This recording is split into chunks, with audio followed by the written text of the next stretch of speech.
오늘 우리에게 주시는 하나님의 말씀은 데살로니가 전서 2장 1절에서 12절까지의 말씀입니다.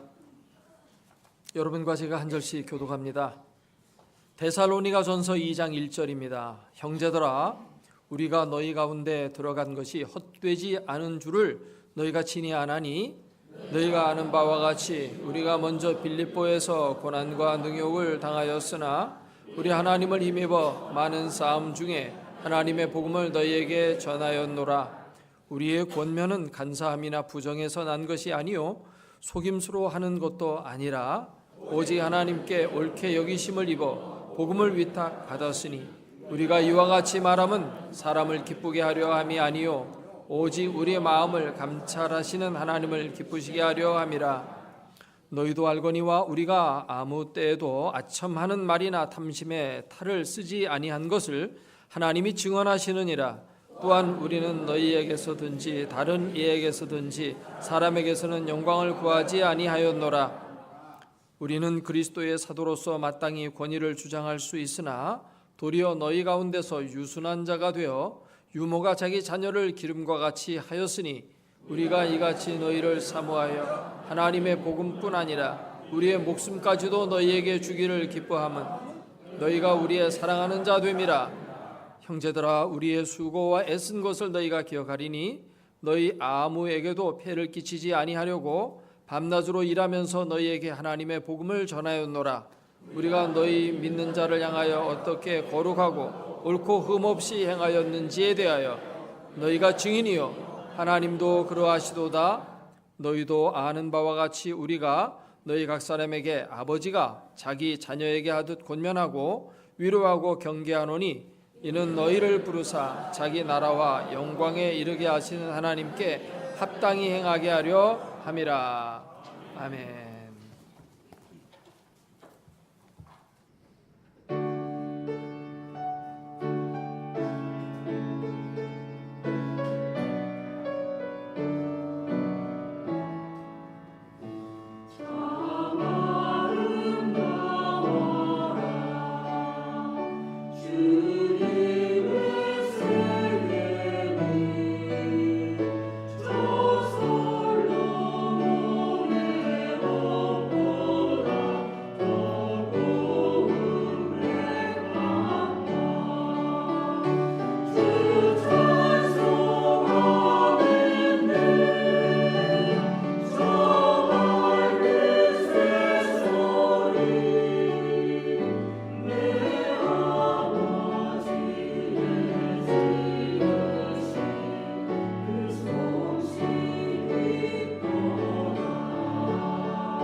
이스라엘의 벤 자카이 랍비라는 분은 나라가 어려울 때 사람들을 이끌었던 훌륭한 스승으로 이스라엘 사람들에게 기억되고 있습니다.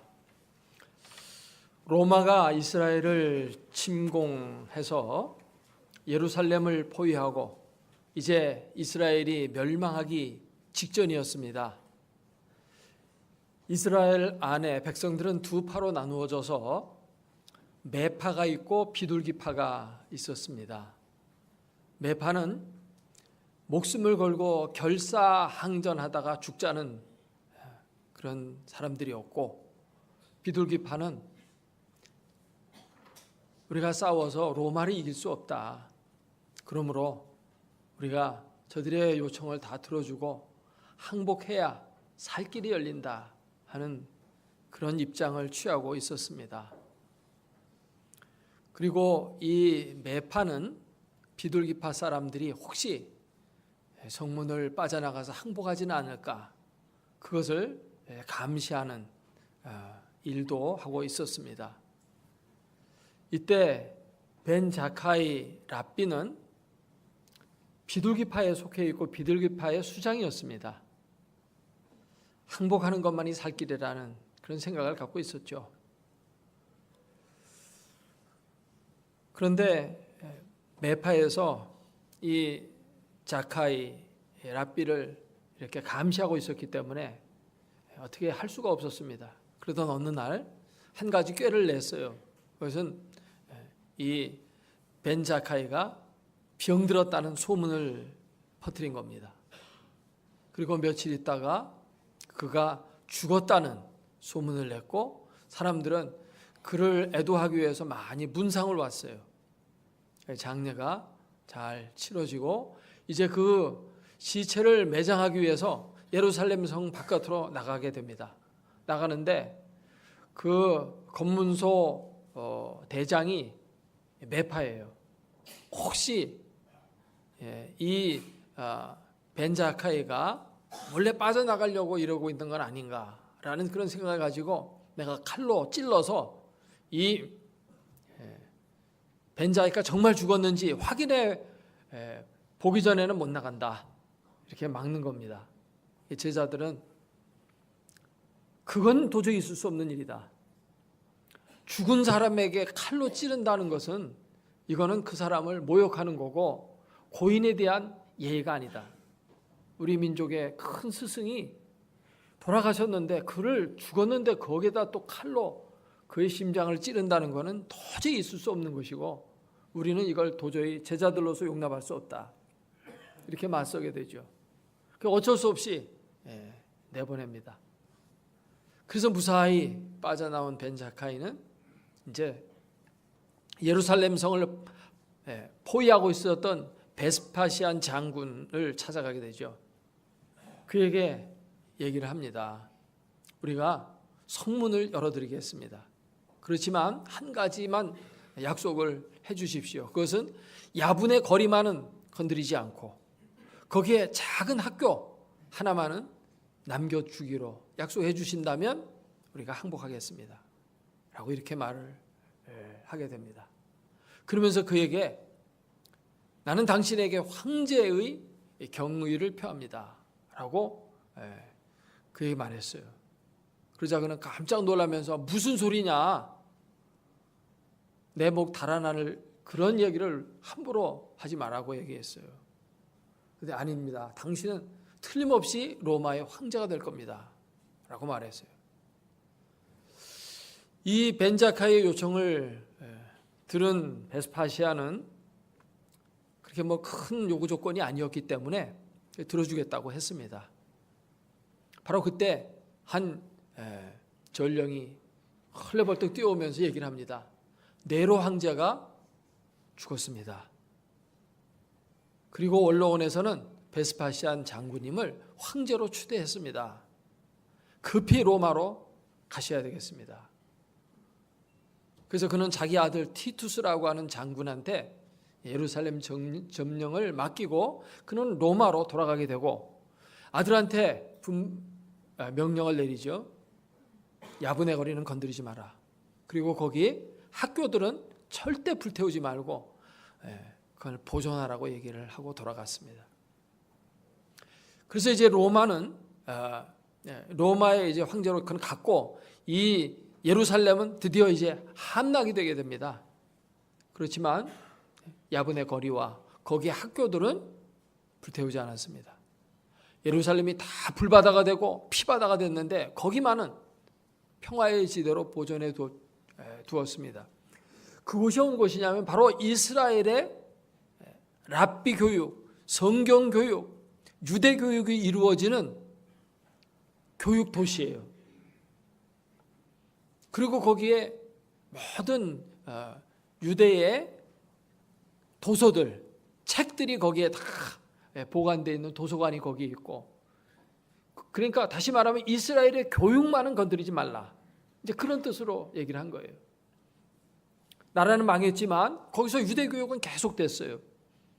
민족 정신을 고취하고 하나님께 대한 신앙을 키우고, 그래서 결국은 유대인들은 다시 일어날 수가 있었고 이스라엘은 회복되었어요. 나라를 지키는 거, 그것은 물론 군인들도 지키겠지만 정말 중요한 나라 지킴은 교육에서 이루어지는 겁니다. 학교에서 이루어지는 거예요. 이와 비슷한 예가 있어요. 어떤 랍비가 어떤 마을을 순방 갔더니 그 책임자가 요새를 보여주고 진지구축한 걸 보여주고 군인들을 보여주면서 우리 이 마을은 아주 든든합니다 그러더래요. 근데 랍비가 하는 말이, 이 마을을 지키는 게 군인이 아닙니다. 이 마을을 지키고 있는 것은 학교입니다. 학교를 보여주셔야지 왜 군 요새들을 내게 보여주었습니까? 이렇게 말했다고 합니다. 우리가 일제시대에 그것들을 우리 많이 경험했습니다. 정말 우리 민족이 깨어야 산다 하면서 많은 사람들이 교육에 헌신했는데 결국 그 교육 때문에 우리 한국이 세계에서 1등 교육국가가 되었고, 그걸로 인해서 독립도 온 거고 지금 세계에서 가장 잘 사는 나라 중에 하나가 된 거고, 이 민족의 장래도 우리 교육에 달려 있는 거죠. 교육은 이렇게 중요한 것입니다. 아멘입니까? 오늘 스승의 주일 맞이해서 교육에 관한 말씀을 함께 나누려고 합니다. 오늘 본문에서 우리는 한 훌륭한 교사의 모델을 발견하게 됩니다. 그는 바로 사도 바울이었습니다. 사도 바울은 위대한 전도자였을 뿐만 아니라 훌륭한 교사였습니다. 그는 무엇을 어떻게 가르쳤습니까? 좋은 교사의 자질은 무엇일까요? 데살로니가 교회는 사도 바울이 세운 교회로서 여러 초대 교회 가운데 가장 모범된 교회 중에 하나였습니다. 다른 교회들은 문제들이 많이 있었지만 이 데살로니가 교회는 칭찬이 자자했던 그러한 교회입니다. 오늘 봉독한 이 데살로니가전서 1장 3절 말씀을 보면 이 데살로니가 교회 교인들에게 무엇이 있었느냐? 3절, 너희의 믿음의 역사와 사랑의 수고와 우리 주 예수 그리스도에 대한 소망의 인내를 우리 하나님 아버지 앞에서 끊임없이 기억하고 있다라고 이렇게 말하고 있습니다. 이 데살로니가 교회는 믿음과 소망과 사랑이 넘치는 그런 교회였던 것입니다. 사도 바울은 본래 아시아에서만 복음을 전했는데 성령께서 이제 그를 강제로 유럽으로 보내시고 마게도니아 환상을 통해서 유럽에 가서 복음 전하라고 해서 먼저 유럽으로 이제 건너가게 됐는데, 보스포러스 해협을 건너서 배를 타고 유럽에 가서 첫 번째 만난 성이 빌립보라고 하는 곳입니다. 오늘 본문 가운데 그 빌립보에 대한 이야기가 나오죠. 2절 말씀해 보니까 너희가 아는 바와 같이 우리가 먼저 빌립보에서 고난과 능욕을 당하였으나 이렇게 말합니다. 빌립보 지역에 가가지고 복음을 전하려는데 마땅히 복음 전할 만한 그 대상이 없었지만 기도처에 가서 루디아라고 하는 자주장사에게 복음을 전하고 거기서 선교의 교두보를 마련하고 복음을 계속 전했는데 어떤 귀신 들려가지고 0점을 치는 여인이 있었어요. 그 귀신을 내쫓았거든요. 그랬더니만 그 귀신 점치는 여인의 주인이 돈벌이가 끊어진 것을 보고서 이 사도 바울을 고발해가지고 감옥에 가서 이제 사도 바울은 감옥에 갇히고 거기서 매를 맞고 그렇게 됐었죠. 그러나 하나님께서 그 감옥에 지진을 보내가지고 감옥 문이 열리는 가운데 거기서 나와가지고 오히려 간수를 전도하는 그러한 일도 벌어졌죠. 그러나 거기서 박해가 있어가지고 거기서 피해가지고 간 곳이 바로 이 데살로니가예요. 데살로니가에 와서 이제 복음을 전한 것이죠. 오늘 말씀해 보니까 사도 바울이 복음에 사로잡힌 사람이라는 것을 알 수가 있습니다. 2절의 하반부에 보니까 우리 하나님을 힘입어 많은 싸움 중에 하나님의 복음을 너희에게 전했다 이렇게 말합니다. 4절에 보면 오직 하나님께 옳게 여기심을 입어 복음을 위탁받았으니, 또 8절에도 보면 우리가 이같이 너희를 사모하여 하나님의 복음 이렇게 말합니다. 사도 바울이 왜 그렇게 애를 쓰고 노력을 하면서 죽을 고생을 하는 가운데 전하고 가르쳤습니까? 그는 복음에 사로잡혔기 때문입니다. 복음만이 살 길이라는 것을 그는 알았기 때문입니다. 인류의 소망은 복음에 있다는 것을 그는 확신했기 때문입니다. 그는 완전히 복음에 사로잡힌 자였어요. 복음이라고 하는 사실에 묶인 인생을 그는 살았습니다. 복음이라는 것이 도대체 무엇입니까? 사도행전에 보면 데살로니가 교회에 사도 바울이 가서 전도한 내용들이 기록되어 있어요. 거기 17장 3절에 보면 사도 바울이 데살로니가에 가서 이렇게 전했습니다. 그리스도가 해를 받고 죽은 자 가운데서 다시 살아나셨다는 것을 증언하고 너희에게 전하는 이 예수가 곧 그리스도다라고 말했다는 것입니다. 그러니까 사도 바울이 전한 것은 바로 이 복음이에요. 근데 이 복음이 뭐냐면 예수님의 죽음과 부활이에요. 그분이 죽음과 부활을 통해서 우리에게 구원을 가져왔다는 것입니다. 예수 그리스도의 죽음과 부활이 왜 우리에게 필요합니까? 인간은 구원받아야 할 죄인들이기 때문입니다. 우리가 죄 때문에 하나님의 영광에 이르지 못하고 있는 것이라고 로마 3장 23절에 말씀하고 있어요. 하나님의 영광에 이르지 못했다라고 할 때 그 하나님의 영광이라는 것은 뭐겠어요? 그것은 의요, 거룩함이요, 영원한 생명이요, 하늘의 축복을 누리며 사는 겁니다. 이게 하나님의 영광 가운데 거하는 삶이에요. 근데 그런 게 없잖아요. 우리에게 죄가 있고 죽음이 있고 질병이 있고 고난이 있고 아픔이 있고 비참함이 있고 이런 것들이 우리의 삶 속에 있잖아요. 바로 이것이 우리가 죄인이요 구원받아야 될 대상이라는 것을 말해주는 것입니다. 바로 여기서 벗어날 수 있는 길은 바로 예수 그리스도의 십자가와 부활밖에는 없다는 것입니다. 그래서 사도 바울은 이것을 전하는 거예요. 뭐 영어 배우는 것도 필요하고 수학 배우는 것도 필요하고 기술 배우는 것도 필요하고 다 필요하지요. 그 필요 없는 것이 아니지만 정말 필요한 가장 본질적이고 핵심적인 것은 그리스도의 복음이에요. 그래서 사도 바울은 이 복음을 힘써 전했다고 하는 것입니다. 어떤 교사가 좋은 교사예요? 복음에 사로잡힌 교사. 복음이 얼마나 중요하다는 것을 아는 교사. 복음을 정말 세상에서 가장 귀중한 최고의 가치로 생각하는 그런 교사가 훌륭한 교사인 줄로 믿습니다. 주일학교 교육은 바로 복음을 가르치는 것이고 성경을 가르치는 거예요. 다른 어떤 것보다 가장 중요한 걸 지금 가르치고 있는 겁니다. 언젠가 영화배우 남궁원 씨가 그 자녀 교육을 소개한 내용이 있어요. 그 아들이 하버드 대학교에서 정말 본국인들도 받기 힘든 최고의 상 3개를 휩쓸면서 졸업을 할 때 사람들이 물어봤어요. 어떻게 저렇게 훌륭한 아들로 키웠느냐. 그러니까 자기는 자식한테 일반 학문 과학 공부 시킨 적이 없대요. 우리 아들에게는 성경만 가르쳤습니다. 내가 실력이 없어 성경 못 가르쳐서 신학생에게 용돈 주면서 와서 과외 공부 가르쳐 달라고 해가지고 신학생이 와서 신학생들이 가르쳐 줬다는 겁니다.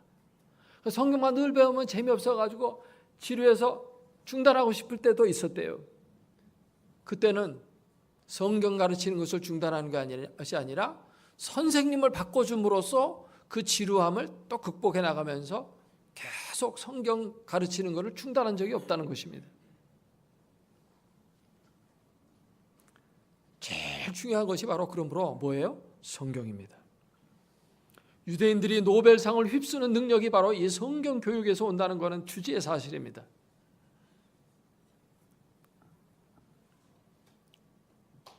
유대인 학교에 가면 오전에는 성경만 공부해요. 오후 시간에 이제 영어, 수학, 기타 이런 것도 배웁니다. 근데 명문대 다 들어가고 대학 교수 다 하고 세계에서 부자들은 다 유대인들이고 그렇게 살아요. 성경 교육이 이 민족이 사는 길이에요. 할렐루야. 이 사도 바울은 어떤 스승이었습니까? 가장 위대한 것을 가르쳤을 뿐만 아니라 가장 위대한 것을 가장 위대한 방법으로 가르친 사람이에요. 최고의 방법이 뭐예요? 방법 중에 최고의 방법은 사랑입니다. 사랑이 최고의 방법이에요. 사도 바울은 이 데살로니가 교인들하고 무슨 혈연적인 관계가 있는 것도 아니고 지리적인 무슨 자기 고향 사람도 아니고 그들을 통해서 무슨 경제적인 이익을 받는 것도 아니에요. 오늘 말씀 보면은 너희에게 무슨 우리가 가르쳐 줬다고 등록금 받은 일도 없다고 해요. 우리가 수고하고 애쓰고 남한테 패 끼치지 않으려고 밤낮으로 일하면서 너희에게 복음을 가르쳤다고 했어요.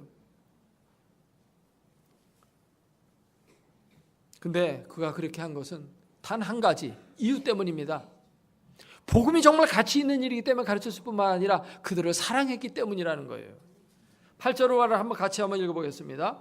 우리가 이같이 너희를 사모하여 하나님의 복음뿐 아니라 우리의 목숨까지도 너희에게 주기를 기뻐함은 너희가 우리의 사랑하는 자 됨이라. 얼마나 사랑했으면 목숨보다도 더 귀중하게 사랑했을까요?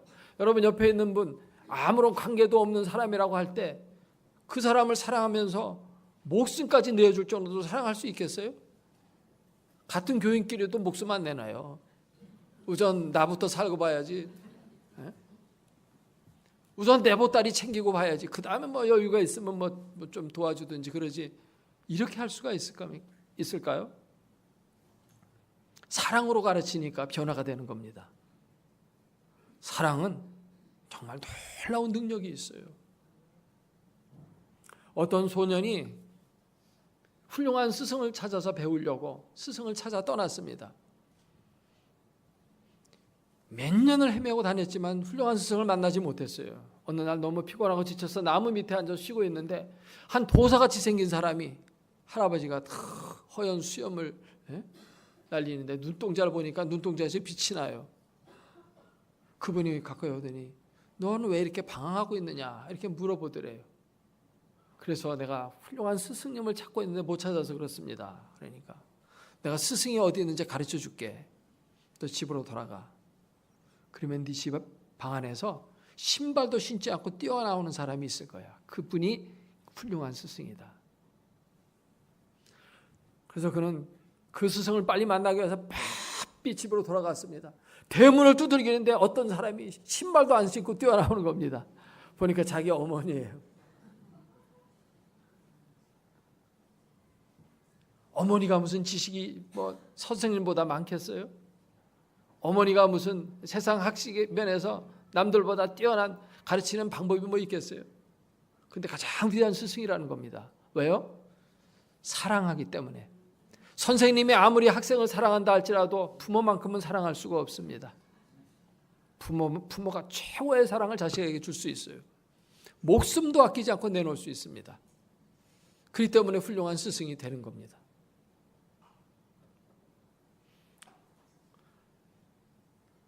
선생님 가운데 머리가 좋아가지고 공과를 달달달달 외워가지고 가르치는 선생님도 있어요. 훌륭합니다.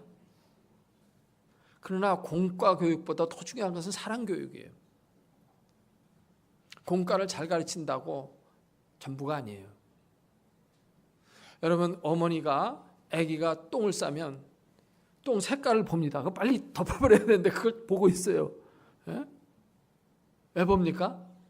이 똥 색깔이 건강하게 잘 똥을 넣는지 그 색깔을 보는 겁니다. 또 냄새도 맡아봐요. 그 냄새 맡을 게 따로 있지. 왜 그 냄새를 맡고 있습니까? 냄새에서 이상한 냄새 났다. 뭔가 여기 뭔가 속이 안 좋고 얘가 속에 무슨 병이 있나 금방 알아보는 겁니다.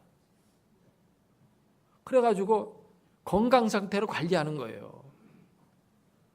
그걸 보고 그 냄새 맡고. 스승이 그거 할 수 있어요? 못합니다. 근데 어머니는 그걸 하는 거예요. 주일학교 교사가 돼가지고 공과를 잘 가르친다 다가 아니고 얘가 지금 영적으로 어떤지, 이 지금 가정생활은 지금 잘 되고 있는지, 얘 마음 상태는 어떤지, 학교 공부는 잘하고 있는지, 그리스도와의 관계가 지금 잘 되고 있는지 그런 것들을 다 살피고 사랑으로 진짜 신경 쓰고 시간을 들이고 이렇게 해야 진짜 그 제대로 된 교육이 이루어지는 거예요. 그러려면 사랑이 없이는 안 됩니다. 사랑이 없이는. 그렇기 때문에 성경에서는 이제 교육을 할 때 자식을 가르쳐라 이렇게 돼 있어요. 다시 말하면 부모로서 가르치라 이렇게 돼 있어요. 부모로서. 오늘 말씀해 보면 사도 바울은 자기가 어머니와 같이 가르쳤고 아버지와 같이 가르쳤다고 돼 있어요. 7절 말씀을 보면 여기 중간에 붙어 보면 너희 가운데 유순한 자가 되어 유모가 자기 자녀를 기름같이 하였다. 이렇게 돼 있어요. 또 11절에 보면 너희도 아는 바와 같이 우리가 너희 각 사람에게 뭐같이? 아버지같이 아버지가 자기 자녀에게 하듯 권면하고 위로하고 경계했다. 그러니까 어머니처럼 부드럽게 유순하게 또 이렇게도 가르치고 어떨 때는 또 아버지와 같이 엄하게 경계하기도 하고 권면하고 이렇게 했다는 것입니다. 그러니까 교사는 어떤 교사가 좋은 교사냐면 아버지의 마음, 어머니의 마음을 가진 사람이 최고의 교사예요. 그렇게 학생을 사랑해야 돼요. 사도 바울은 또 어떤 면에서 훌륭했습니까? 그는 가르칠 때 말로만 가르치지 않고 언제든지 모범을 보였다는 것입니다. 10절을 우리 한번 같이 읽겠습니다. 우리가 너희 믿는 자들을 향하여 어떻게 거룩하고 옳고 흠없이 행하였는지에 대하여 너희가 증인이요 하나님도 그러하시도다. 사람들이 다 안다는 겁니다. 거룩하고 옳고 흠없이 행했다. 행동으로 가르쳤다는 것입니다. 말로 가르치는 것은 쉽지만 행동으로 가르치기가 얼마나 어렵습니까? 사도 바울은 삶의 모범을 보여주었어요. 스승의 말을 내게만 배우는 게 아니라 스승의 뒷모습을 사람들은 보고 배우는데 그렇게 보여줬다는 것이에요. 거룩한 모습, 올바른 모습, 흠없는 모습을 사도 바울은 보여주었습니다. 너희가 증인이다. 하나님도 증인이고.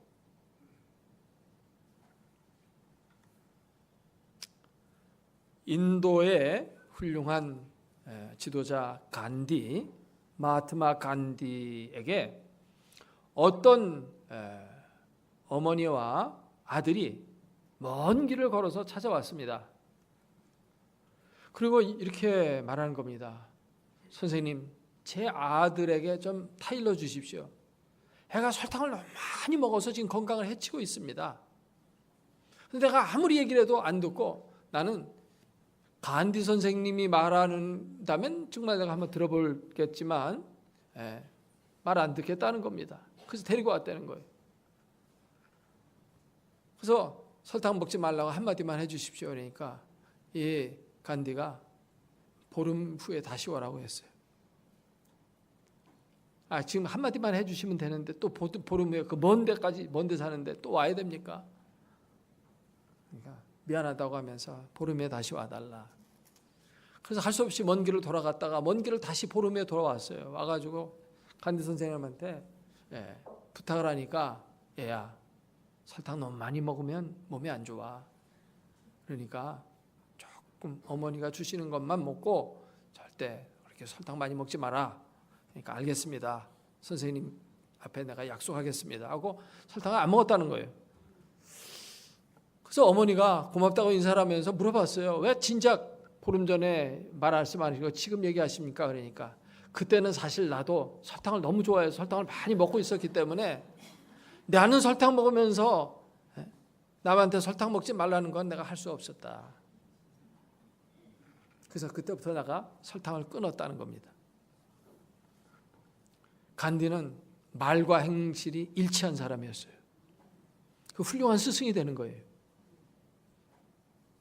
행동으로 삶의 모범을 가르치는 자가 위대한 스승인 줄로 믿습니다. 사도 바울은 그렇게 했어요. 오늘 우리는 이 사도 바울의 가르침 속에서 교사의 3가지 모델을 배우게 되었습니다. 복음에 사로잡혀야 된다. 두 번째로는 사랑으로 섬기면서 가르쳐야 된다. 그리고 삶의 모델이 되어줘야 된다라고 하는 겁니다. 근데 어떻게 이런 자가 될 수가 있을까요? 정말 하나 되기도, 이 중에 한 가지만 실천하기도 어려워요. 어떻게 하면 이런 좋은 교사가 될 수 있을까? 어떻게 하면 자녀를 이렇게 잘 가르치는 좋은 부모가 될 수 있을까? 그것은 한마디로 말하면 예수 그리스도가 내 안에서 역사하실 때 가능한 줄로 믿습니다. 이 3가지는 예수님에게 있는 요소예요. 예수님은 복음을 가르친 정도가 아니라 예수님 자신이 복음이에요. 그리고 예수님 자신이 사랑이에요. 목숨까지도 아끼지 않고 십자가에 의해서 우리를 내어주신 그 사랑의 주님이십니다. 그리고 우리에게 삶의 모범을 보이면서 가르쳐 주신 분이에요. 십자가를 지라 말씀하시면서 친히 십자가를 앞서 지신 분이세요. 예수님은 우리의 주님이실 뿐만 아니라 우리의 스승이세요. 그분이 내 안에서 역사할 때 내가 좋은 교사가 될 수가 있습니다. 포도나무에 가지가 잘 붙어 있으면 그 가지는 포도 열매를 잘 맺을 수 있는데 요한복음 15장에 보면 예수님은 나는 포도나무요 너희는 가지라. 우리가 주님께 잘 붙어 있고 주님이 내 안에서 역사하시면 훌륭한 교사도 되고 훌륭한 학부모도 되고 훌륭한 신앙인도 될 줄로 믿습니다. 예수 그리스도를 더 사랑해서 정말 교육이 얼마나 중요한가라고 하는 걸 깨닫고 훌륭한 교사가 되고 학부모가 되기를 주의 이름으로 축원합니다. 여러분 스승의 주일을 맞이해가지고 한번 생각해 보세요. 내가 주일학교 교육을 위해서 얼마만큼 기도해 주었는가? 우리 주일학교 선생님 이름이 뭔가? 내가 그를 위해서 기도해 주었는가? 한번 돌아보세요. 우리 교회는 좋은 교사도 있고 좋은 학부모가 많음으로 말미암아서 정말 미래가 있는 교회, 앞으로 더 하나님께서 기쁘게 들어쓰시는 교회가 되기를 주의 이름으로 축원합니다. 기도하겠습니다. 오늘 말씀 생각하면서 통성으로 기도하겠습니다.